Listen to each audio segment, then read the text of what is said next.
Very good morning to all my dear friends. 1 फरवरी 2022 के editorial and article analysis में आप सभी का बहुत बहुत हार्दिक रूप से स्वागत है। मेरा नाम है प्रशांत मावानी।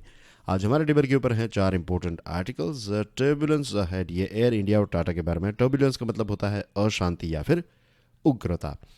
तो सुप्रीम फेलियर, ये सुप्रीम कोर्ट के साथ जुड़ा हुआ एक टॉपिक है। फिर ये जियोपॉलिटिक्स के साथ जुड़ा हुआ टॉपिक है और ये कोविड-19 के बारे में हम बात करने वाले हैं। दोस्तों, मोटिवेशनल कोट्स, मोटिवेशनल पॉडकास्ट के लिए चेकआउट क्यूरियसली फॉरएवर। ये सभी बड़े पॉडकास्ट प्लेटफॉर्म्स पर अवेलेबल हैं। मोटिवेशनल वीडियोस को देखना चाहते हैं, कुछ इंटरेस्टिंग टॉपिक्स के साथ जुड़े हुए वीडियोस देखना चाहते हैं तो चेकआउट क्यूरियसली फॉरएवर। ये यूट्यूब की चैनल है, अभी आप देख रहे हैं क्यूरियसली एजुकेशन। तो इन दोनों चैनल्स को सब्सक्राइब करना ना भूलें। आज का वीडियो पसंद आता है तो हिट द लाइक बटन, इस वीडियो को दूसरे लोगों के साथ शेयर ज़रूर करें। ये है मेरा सोशल मीडिया हैंडल्स। आज के लेक्चर की पीडीएफ के लिए चेकआउट टेलीग्राम चैनल। और बाकी आप अगर कोई आपके प्रश्न हैं, if you want to say something personally और जो भी हैं, राइट, कोई क्वेश्चन है, कोई डाउट है, ग्रीटिंग्स, एनीथिंग, तो you can share it on this platforms. ये मेरे सोशल मीडिया के हैंडल्स हैं। तो चलिए स्टार्ट करते हैं। टर्बुलेंस यानी कि अशांति। अहेड, आने वाली जो आगे चलकर जो अशांति या फिर उग्रता हमें देखने को मिलेगी, ये द हिंदू का आर्टिकल है। कुछ दिनों पहले फाइनेंशियल न्यूज़ एनालिसिस सीरीज़ में मैंने टाटा ग्रुप और एयर इंडिया के बारे में विस्तार से चर्चा की थी। हमने उसके इतिहास को देखा था और करंट सिचुएशन को देखा था। आज का ये जो टॉपिक है द हिंदू का, वो स्टार्ट होता है कि टाटा ग्रुप ने एयर इंडिया को टेक ओवर कर लिया है। बिडिंग प्रोसेस में तो टाटा जीत गया था। जो पैसे ट्रांसफ़र करने थे, ये सारी चीज़ें, सारी फॉर्मेलिटीज़ जो हैं ये फिनिश हो चुकी हैं। अब एयर इंडिया की रिस्पॉन्सिबिलिटी जो है वो टाटा ग्रुप की रहेगी। अब एयर इंडिया टाटा ग्रुप की एक कंपनी बन चुकी है। अब इस इंडस्ट्री की बात करें, एयरलाइन इंडस्ट्री की, तो इसमें बहुत सारे बदलाव हमें देखने को मिल रहे हैं। इनफैक्ट बदलाव हो चुके हैं। आज बजट और लो कॉस्ट फ्लाइट्स का ज़माना है। Budget and low cost flights यानी कि जो चीप फ्लाइट्स, एक जगह से दूसरी जगह जाने के लिए 1500-2000 रुपए की टिकट्स जो होती है ना, तो ऐसी फ़्लाइट्स का, ऐसी कंपनीज जो हैं, उनका ज़माना है और उनकी एक डोमिनेंट पोजीशन भी है। लगभग आप पकड़ लीजिए कि पूरी जो ये मार्केट है या फिर ये इंडस्ट्री जो है, एयरलाइन इंडस्ट्री, तो उसमें 80% जितनी जो कंपनीज हैं वो इसी पोजीशन में एक दूसरे के साथ compete कर रही है। एंड दैट इज़ बजट और low cost flights. Cheap flights में एक दूसरे के साथ compete कर रहे हैं। तो इसमें क्या होता है कि आप टिकट खरीद लेते हैं और दैट्स इट, आपको एक सीट दी जाती है। दूसरी कोई ख़ास फैसिलिटीज़ नहीं हो। अगर आपको पानी पीना है तो वो फ्री में दिया जाएगा। कई एयरलाइंस में तो ऐसा है कि पानी पीना है तो उसका भी चार्ज, आपको एक छोटी सी बोतल जो है वो दी जाएगी। And they are selling it for 80-100 rupees, something like that. बाकी की चीज़ें, अगर आपको कॉफ़ी, नाश्ता, ऐसा कुछ चाहिए तो फिर आपको उसके पैसे देने पड़ेंगे। पहले ऐसा था कि आप फ़्लाइट में जाते थे और ये सारी चीज़ें जो हैं वो आपको फ्री में दी जाती। इनफैक्ट आपको लगता था फ्री में है, लेकिन उस टाइम पर प्राइस जो है वो बहुत ज़्यादा थी। अहमदाबाद से अगर मुंबई जाना है तो यू हैव टू पे 8000, 9000, इतने पैसे देने पड़ते थे। आज 2000 में, कई बार अच्छी डील होती है तो 1500 रुपये में आप वन टाइम की टिकट जो है वो बुक करवा सकते हैं। अब टाटा कंपनी के जो बॉसेस हैं उनको ये तो ऑफकोर्स रियलाइज़ हो ही गया होगा कि सिचुएशन जो है वो आगे चलकर काफ़ी टफ होगी। तो कैलकुलेशंस जो हैं वो बहुत ही सोच समझ कर करने पड़ेंगे।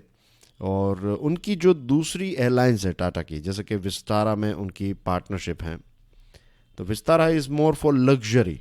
ये एक लग्जरियस फीलिंग आपको प्रोवाइड करती हैं। तो इनकी जो कुछ फैसिलिटीज़ हैं तो उन फैसिलिटीज़ का एयर इंडिया भी इस्तेमाल करे। फिर एयर एशिया में टाटा की पार्टनरशिप है तो उनकी फैसिलिटीज़ जो हैं उनका इस्तेमाल करें।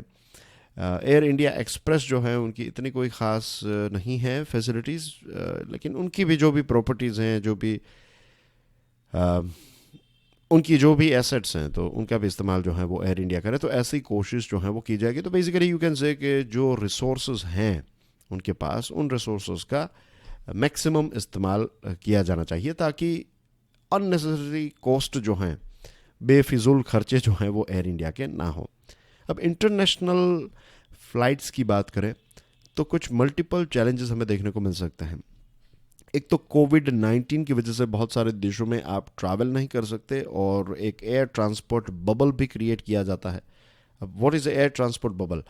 तो दो देश, लेट्स से यूके और इंडिया, ये तय करते हैं कि हम एक दूसरे के साथ एक एयर ट्रांसपोर्ट बबल क्रिएट करेंगे। तो यूके के पैसेंजर्स जो हैं डायरेक्टली इंडिया आने वाले, तो उनको परमिशन दी जाएगी, और इंडिया से यूके जाने वाले जो हैं उनको परमिशन दी जाएगी। तो ये दोनों देश जो हैं, क्योंकि सेम क्वालिटी की वैक्सीन का इस्तेमाल कर रहे हैं और जो लोग फ़्लाइट में जा रहे हैं उनकी टेस्ट की जाती है, टेस्ट के प्रोटोकॉल्स भी मोर लाइकली सेम हैं, तो एक विश्वास है कि वहाँ से यहाँ और यहाँ से वहाँ जाने वाले लोगों में कोविड नहीं है। तो ऐसे बबल्स क्रिएट किए जाते हैं। तो ऐसे बबल्स जिन जिन देशों के साथ है वहाँ तो एयर इंडिया जा पाएगी, लेकिन जिन देशों के साथ नहीं है बिकॉज ऑफ कोविड-19, तो वहाँ का बिजनेस जो है वो तो आपको नहीं मिलेगा। फिर एविएशन फ्यूल की प्राइस जो है वो आने वाले समय में इंक्रीज हो सकती है, और fuel plays a very important role as been. Okay, अगर फ्यूल की प्राइस इंक्रीज होती है तो आपका प्रॉफिट जो है वो कम हो जाता है। और जैसे मैंने आपको बताया कि 80% अब जो फ्लाइट्स हैं, जो कंपनीज हैं, वो बजट और लो कॉस्ट में चल रही है। तो बहुत ही कॉम्पिटिटिव मार्केट है एयरलाइन इंडस्ट्री, और 100 रुपये 200 रुपये की प्राइस फ़र्क में लोग जो हैं वो फिर दूसरी कंपनी की टिकट्स बुक करवा लेते हैं। तो थोड़ी प्राइस इंक्रीज हो जाती है तो फिर आपके लिए प्रॉफिट जो है वो चला जाता है। तो it's a very very difficult industry. लगता है कि एयरलाइन चलाना जो है वो एक बहुत मीन्स लगता है कि बहुत सारे पैसे कंपनीज कमाती होगी, लेकिन ऐसा नहीं है। बहुत खर्च भी इसके साथ जुड़े हुए हैं, तो प्रॉफिट जो है वो थोड़ा कम रहता है। लेकिन एनीवे, अब टाटा ने इसको संभाला है तो मुझे विश्वास है कि टाटा जो भी चीज़ संभालता है तो वो बेस्ट मैनेजर्स को इसमें लाएंगे, और एयर इंडिया का जो पूरा ऑपरेशन है उसको चेंज करके इसको एक प्रॉफिटेबल कंपनी बनाने की पूरी कोशिश की जाएगी। Moving on to next topic dear friends, supreme court के साथ जुड़ा हुआ ये टॉपिक है, और यूएसए की जो सुप्रीम कोर्ट है उसके एक लॉयर जेम्स एम बैक ने ये कहा था कि यूएसए की सुप्रीम कोर्ट एक लाइट हाउस की तरह है, और इस लाइट हाउस की जो किरणें हैं इसका नाम है जस्टिस और लिबर्टी, और ये दो किरणों की वजह से अमेरिका जो है वो और ज़्यादा स्ट्रॉन्ग और फ्री देश बना है।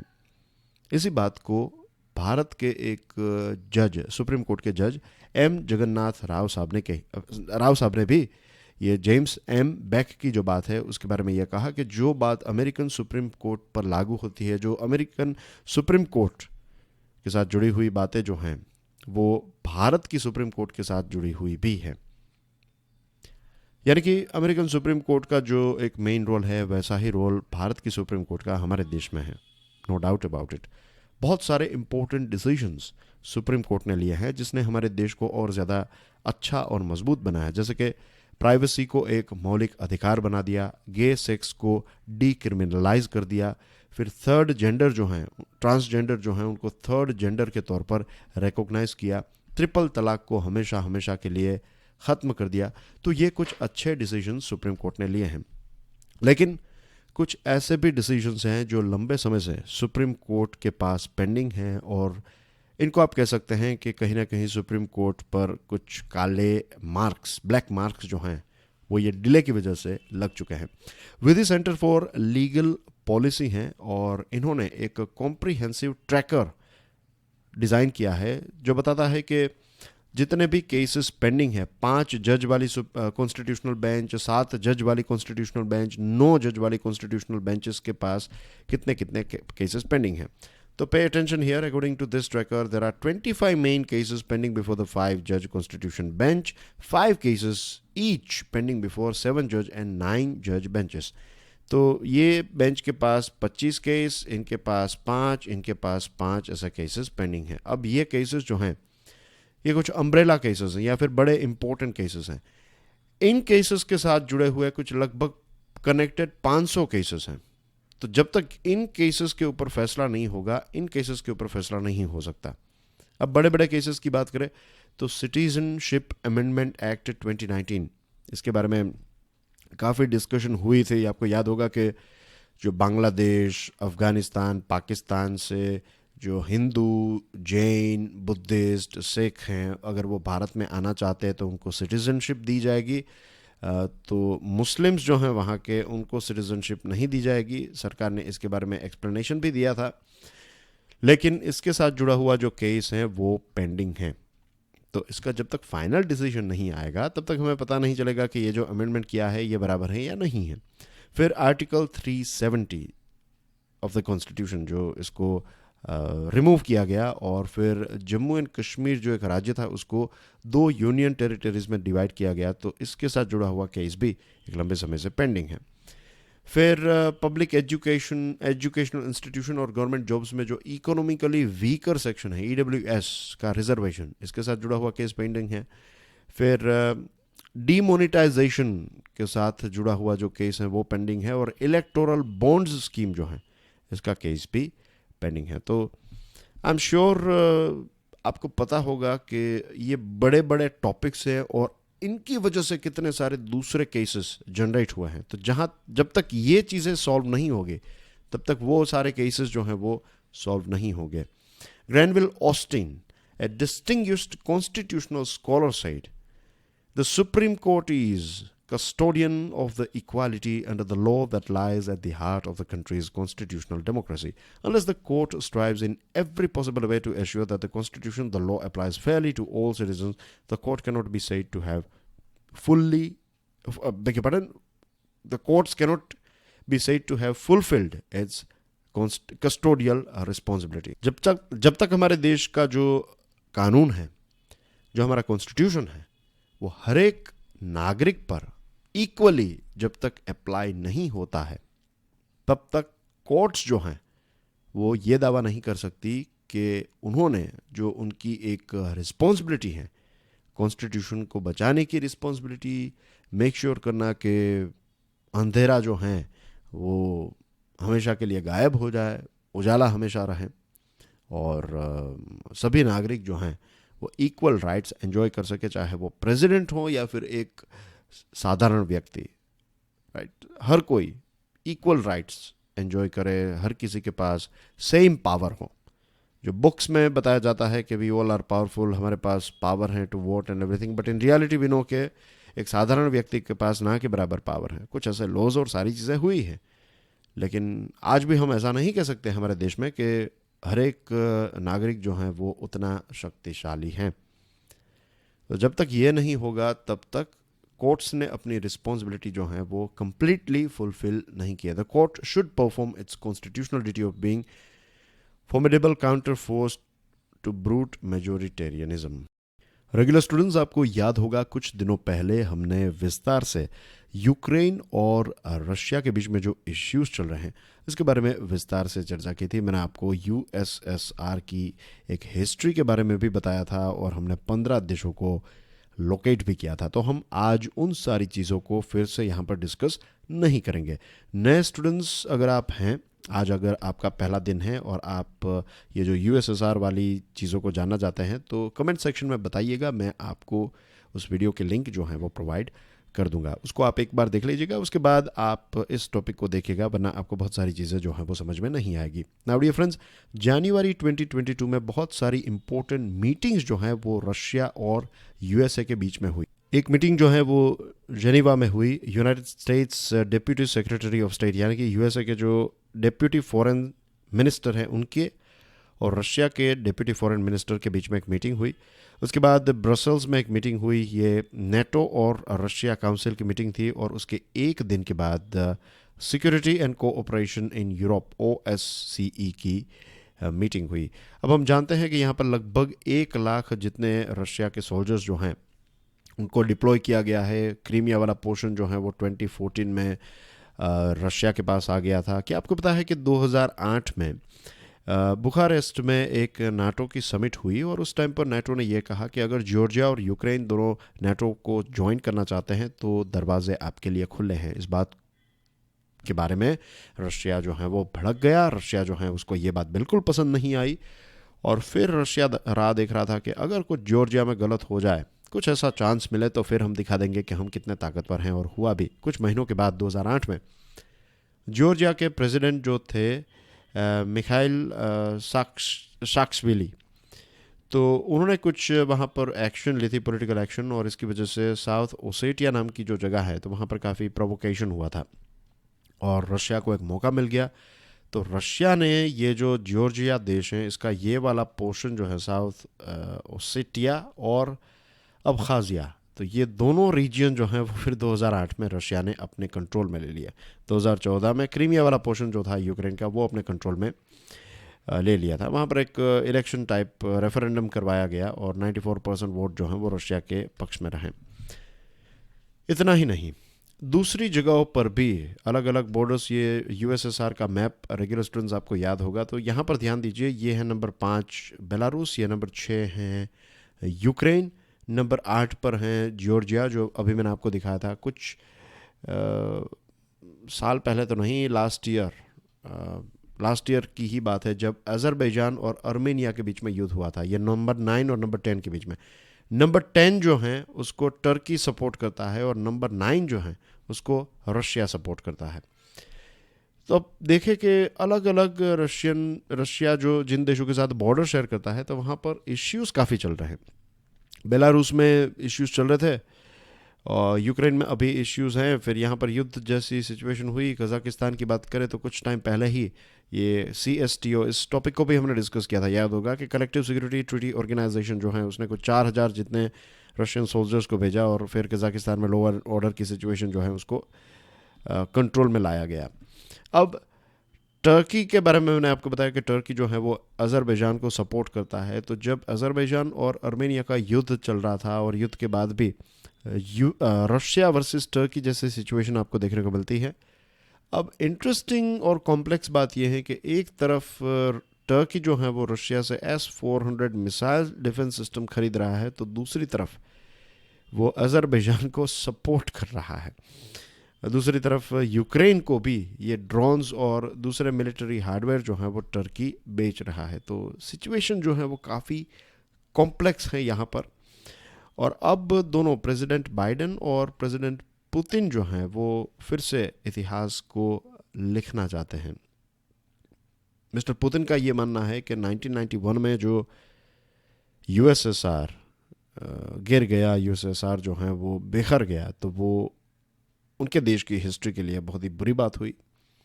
और नेटो फोर्सेस जो हैं वो उनका ईस्टवर्ड एक्सपांशन, जैसे कि नेटो जो है वो यूरोप और यूरोप के बाद फिर धीरे धीरे ये यूक्रेन की बॉर्डर तक पहुंचने की जो कोशिश कर रहा है, तो ये रशिया के लिए सबसे बड़ा ख़तरा है। और इसी चीज़ को लेकर आर्ग्यूमेंट्स भी हुई जिनीवा, ब्रुसेल्स और वियना की मीटिंग्स में, और स्टेलमेंट हुआ। दोनों ने एक दूसरे के ऊपर इल्ज़ाम लगाया, तू में और ये सारी सिचुएशन चली। नेटो की बात करें तो नेटो भी अब उतना ताकतवर नहीं रहा है। फ्रांस के प्रेसिडेंट इमैनुअल मैक्रोन ने नेटो को एक ब्रेन डेड बताया, और बताया जाता है ये जो ऑकस वाली डील थी, ऑस्ट्रेलिया, यूके, यूएसए की डील, जिसमें यूके और यूएसए जो हैं वो अपनी न्यूक्लियर सबमरीन ऑस्ट्रेलिया को देंगे, तो इसको लेकर फिर फ्रांस बहुत ही नाराज़ हो गया था, क्योंकि फ्रांस और ऑस्ट्रेलिया की एक डील चल रही थी वो कैंसिल हो गई और उसकी जगह पर बीच में ये डील आ गई। तो फ्रांस को ये लगा कि ये दोनों देश जो हैं यूएसए और यूके, वो वैसे तो मित्र देश हैं लेकिन साथ रहकर पीठ पर खंजर डाल दिया, ऐसी चीज़ें। और तो उनको फील हुआ कि यार उनके साथ जो है वो चीटिंग हुई, बैक स्टैबिंग हुआ उनका। यूएसए के प्रेसिडेंट जो बाइडन जो हैं वो फिर से नेटो को और ज़्यादा स्ट्रॉन्ग करना चाहते हैं, लेकिन नेटो फोर्सेस कैसे उनको अफ़गानिस्तान छोड़कर जाना पड़ा, तो ये भी एक साइन है कि नेटो जो है उसको आज वीक माना जाता है, या फिर नेटो जो है वो वीक हो चुका है, कह सकते हैं। चाइना से बहुत ही ऑब्सेस्ड है यूएसए, और चाइना में बिजी था, इसलिए रशिया जो है वो दूसरी तरफ दूसरे एरिया में, ख़ास करके अपने पड़ोसी एरिया में रशिया जो है वो और ज़्यादा स्ट्रॉन्गली बिहेव कर रहा है। और जैसे ही अब यूएसए जो है वो रशिया के ऊपर फोकस करेगा, तो दूसरी तरफ चाइना दूसरे एरियाज़ में और ज़्यादा स्ट्रांगली पेनिट्रेट करने की कोशिश करेगा, क्योंकि एंड ऑफ द डे आज रशिया और चाइना जो है वो एक दूसरे के बहुत ही अच्छे दोस्त हैं। दोनों कहीं ना कहीं एक दूसरे के ऊपर डिपेंडेंट भी हैं। वैसे चाइना जो है वो ज़्यादा पैसे वाला है, लेकिन चाइना को रशिया भी चाहिए, क्योंकि रशिया एक यूनाइटेड नेशन सिक्योरिटी काउंसिल का परमानेंट मेंबर है। और दोनों का अगर कोई परमानेंट और कॉमन एनिमी है तो दैट इज़ यूएसए। तो अगर ये दोनों मिलकर काम करेंगे तो यूएसए के ऊपर प्रेशर क्रिएट कर सकते हैं, और ऐसा करने की कोशिश की जा रही है। दूसरी तरफ हम देखते हैं कि यूएसए और दूसरे देश भी मिलकर कोशिश, तो टग ऑफ वॉर जो है वो चल रहा है। Moving on to the next and the last topic of the day, बहुत ही क्विकली इंपॉर्टेंट चीज़ों को देख ले तो बेसिकली ये टॉपिक ये कहता है कि हमारे जो बच्चे हैं उनको वैक्सीनेट करने की आवश्यकता है। उसके पीछे रीज़न ये है कि हमारे देश में बहुत सारे बच्चे जो हैं उनको diabetes, chronic heart, lung, kidney, neuro biological disease हैं, ओबेसिटी और दूसरे ऐसे डिजीज़ हैं, और अगर इनको कोविड होता है तो फिर इनकी मोर्टालिटी के चांस यानी कि मृत्यु के चांस जो हैं वो काफ़ी बढ़ जाते हैं। तो अगर हम हमारे बच्चों को क्वालिटी हेल्थ वाला जीवन देना चाहते हैं तो कोविड वैक्सीनेशन देना उनको बहुत ही आवश्यक है। अलग अलग आंकड़े यह कहते हैं कि जिन बच्चों को कोविड हुआ है, तो जो बच्चे थोड़े हेल्थी कम थे या फिर कुछ बच्चे ऐसे हैं जिनके अंदर मल्टी इन्फ्लेमेटरी सिंड्रोम डेवलप हुआ है, और यूएसए में जब बच्चों को वैक्सीन दिया गया तो पता चला कि उनके अंदर ये MIS जो है वो डेवलप नहीं हुआ। तो MIS से बचाने के लिए हमें हमारे बच्चों को कोविड वैक्सीन देनी पड़ेगी। फिर हमारे देश में देखें तो 2 लाख बच्चे जो हैं हर साल हार्ट डिजीज़ की चपेट में आते हैं। हमारे देश में 50,000 जितने केसेस जो कैंसर के वो बच्चों में हैं।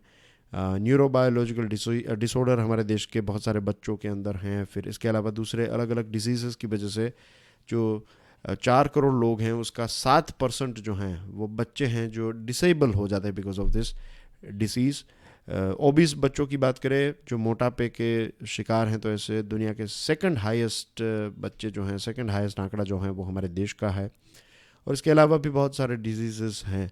तो इन बच्चों को अगर कोविड होता है तो as I told you earlier कि उनकी जान जो है वो ख़तरे में पड़ सकती है। तो इनको बचाने के लिए what we have to do is give them covid vaccination. उनको कोविड वैक्सीनेशन का प्रोटेक्शन देना पड़ेगा। फ़िलहाल हमारे देश में 15 से लेकर 18 एज की जो ये ब्रैकेट हैं उनका वैक्सीनेशन स्टार्ट हो गया। काफ़ी अच्छी दिशा में ये आगे बढ़ रहा है। अब हमें 12 साल से 15 साल की उम्र के बच्चों को टारगेट करना पड़ेगा। उसके बाद धीरे धीरे आप लेट्स से 8 साल की उम्र से 12 साल के बच्चे, फिर 2 साल से 8 साल के बच्चों को हम, तो ऐसे स्टेप बाय स्टेप हमें सभी बच्चों को कवर करना पड़ेगा।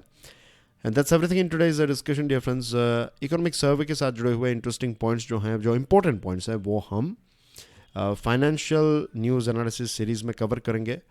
और कोस्ट गार्ड का 46th राइजिंग डे है। इसके अलावा फाइनेंस मिनिस्टर निर्मला सीतारमण जी आज 11 बजे बजट पेश करने वाले हैं। और नॉर्थ कोरिया ने एक मिसाइल टेस्ट की है जो गुआम तक स्ट्राइक कर सकती हैं। कल जो मैंने प्रश्न पूछा था उसका आंसर है न्यूयॉर्क टाइम्स, और आज का नया प्रश्न आपकी स्क्रीन के ऊपर है। डियर फ्रेंड्स, हमारी 2 चैनल्स हैं, दोनों को सब्सक्राइब करना ना भूलें। कल एक इंटरेस्टिंग टॉपिक बैड बैंक के साथ जुड़ा हुआ मैंने क्यूरियसली फॉरएवर में लॉन्च किया था। आज का वीडियो पसंद आया तो hit the like button, video को शेयर करें। I'll see you soon. Enjoy your studies. God bless you all. Jai Hind.